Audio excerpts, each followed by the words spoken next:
देश के education minister ये दावा कर रहे हैं कि नीट एग्जाम में पेपर लीक नहीं हुआ है। नीट मामले में आज सुप्रीम कोर्ट में सुनवाई हुई। सुप्रीम कोर्ट ने आज की सुनवाई में 3 बातें कही। पहली ये कि ग्रेस मार्क्स को हटाया जाएगा, 1563 छात्रों का दोबारा री एग्जामिनेशन किया जाएगा। इसके अलावा तीसरी बात जो सुप्रीम कोर्ट की ओर से कही गई, 6 जुलाई से काउंसलिंग को शुरू कर दिया जाएगा। और 6 जुलाई इसलिए कि जो री एग्जामिनेशन की तारीख है वो 23 तारीख है और 23 तारीख के बाद 30 जून तक इसका नतीजा आ जाएगा।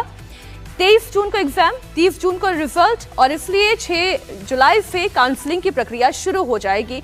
लेकिन अभी भी छात्र ये कह रहे हैं कि ये पूरा न्याय नहीं हुआ है। दरअसल याचिकाकर्ता अलख पांडे ने सुप्रीम कोर्ट में अर्जी दाखिल की थी, ग्रेस मार्क्स के प्रोसेस की जांच करने की मांग की। मामले पर सुप्रीम कोर्ट में सुनवाई भी हुई, जिसके बाद सुप्रीम कोर्ट ने अपना आदेश सुना दिया। सुप्रीम कोर्ट ने कहा कि ग्रेस मार्क्स को हटा दिया जाए और ग्रेस मार्क्स की वजह से जो 1563 छात्र प्रभावित हुए हैं उन्हें दोबारा टेस्ट लेने का मौका दिया जाए। ये एग्जाम इसी महीने की 23 तारीख को आयोजित किया जाए। मतलब ये कि अब से ठीक 10 दिन के बाद एग्जामिनेशन कंडक्ट किया जाएगा और 30 जून तक इसका रिजल्ट जारी कर दिया जाएगा और 6 जुलाई से काउंसलिंग की प्रोसेस भी शुरू हो जाएंगे। हालांकि देश के सर्वोच्च न्यायालय ने छात्रों के सामने 2 ऑप्शन भी रखे हैं। सुप्रीम कोर्ट ने कहा है कि वो चाहें तो 1563 छात्र दोबारा एग्जाम वो दे सकते हैं, या फिर जो एग्जाम नहीं देना चाहते हैं वो उनकी मार्क्स से ग्रेस मार्क्स को ओमिट करके यानी उसे डिडक्ट करके जो नंबर बचेगा वो उनका ओरिजिनल फाइनल रिजल्ट कहा जाएगा। अगर उससे सेटिस्फाइड हैं तो ऐसी परिस्थिति में उसी को उनका फाइनल स्कोर कहा जाएगा और उन्हें एग्जामिनेशन देने की जरूरत नहीं होगी।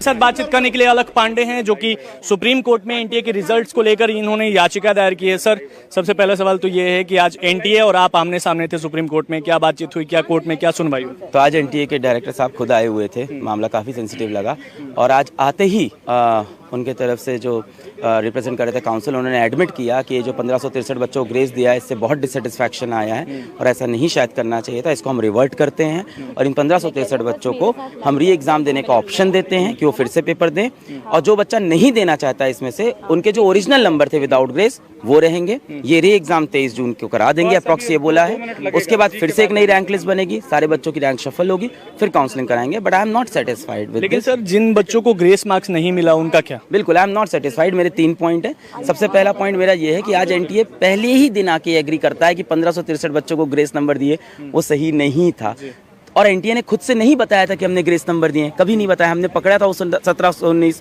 719, हमने 720। तो क्या एनटीए और भी ऐसी बहुत चीज़ें कर रहा है जो बाहर नहीं आती हैं और रह जाती हैं, जब हम सुप्रीम कोर्ट पहुंचते हैं तब निकलती हैं? तो there should be a committee जो इनके पूरा डेटाबेस का ऑडिट करे और पता करे, क्योंकि दिस इज वेरी शॉकिंग कि एक सरकारी एजेंसी आ जाती है एनटीए और बोलती है कि हाँ ये डिसीजन गलत था और 7 दिन से कह रहे हैं कि सारा चीज़ सही था। तो ऐसी और भी चीज़ें करते हैं। दूसरी बात, उन्हीं बच्चों को ग्रेस नंबर मिला, उन्हीं को रीटेस्ट की अपॉर्चुनिटी मिल रही है जो माननीय हाईकोर्ट पहुंच गए और बताए कि हमारे समय का नुकसान हुआ। तो उन बच्चों का क्या जो माननीय हाईकोर्ट नहीं गए, जो गांव देहात से है या जिनको नहीं पता है, किसी बच्चों को नहीं पता पेपर लिखने के बाद मुझे हाईकोर्ट, तो एक विंडो खोली जानी चाहिए। ये हमने आज बहुत बार बोला कि एक विंडो खोली जानी चाहिए जिससे और बच्चे भी अप्लाई कर सके। तीसरी बात, पेपर लीक का जो केस है वो अभी भी ऑनगोइंग रहेगा, अगली सुनवाई में वो आएगा। अब ये बताइए कि मेरिट और रैंकिंग किस तरीके से जो डिसाइड किया जाएगा? नहीं, बिल्कुल जो आज का डिसीजन अगर उसको कंसीडर करें तो मेरिट और रैंकिंग पूरी शिफ्ट हो जाएगी। जो बच्चों के इनके नंबर आएंगे फिर उसके हिसाब से शिफ्ट करें। अब देखिए, डिपेंड करता है एनटीए क्या जेईई मेंस का यहाँ पे प्रेसिडेंट उठाएगा कि 2 पेपर जब अलग अलग कराते हैं तो नॉर्मलाइजेशन भी लगाते हैं। हो सकता हो वो भी, क्योंकि सेम लेवल का पेपर बनाने वाला एक डिबेट वो भी बन जाता है, पर वहाँ नॉर्मलाइजेशन का इनके पास एक कॉन्सेप्ट है, जेईई मेंस में एक्सेप्टेबल है, वो लगा सकते हैं। बट पॉइंट इसका नहीं है। पॉइंट ये कि और ऐसी कितनी चीज़ें कर, जब बहुत सारे बच्चे सड़क पे आते हैं, मेरे जैसे शिक्षक यहाँ कोर्ट तक पहुँचते हैं, तब जाके फाइनली आप एग्री करते हैं कि हाँ ये गलत है। अदरवाइज तो आप मनमानी कर रहे थे ना। तो ना जाने ऐसी कितनी मनमानी आप और कर रहे हैं जो सामने आ ही नहीं पाई क्योंकि कभी आवाज़ नहीं उठी। तो I think there should be a committee, यहाँ पूरी जांच होनी चाहिए एनटीए के अंदर और क्या क्या डिस्पेरेंसीज इन्होंने छोड़। आइए अब मैं आपको ये बताती हूँ कि आखिर ये ग्रेस मार्क्स का खुलासा कैसे हुआ। जो बात अलग कह रहे थे, फिजिक्स वाला के जो फाउंडर मेंबर हैं वो ये बात कह रहे थे। दरअसल नीट एग्जाम में कुछ छात्रों के 718 और 719 नंबर आए, लेकिन नियम के मुताबिक ये मार्क्स आ ही नहीं सकते। और मैं ये क्यों कह रही हूँ उसके पीछे का लॉजिक समझिए। नियम ये कहता है, नियम के मुताबिक 720 नंबर होंगे या फिर 715 नंबर होंगे। फिर छात्रों के 718 या फिर 719 नंबर कैसे आ सकते हैं?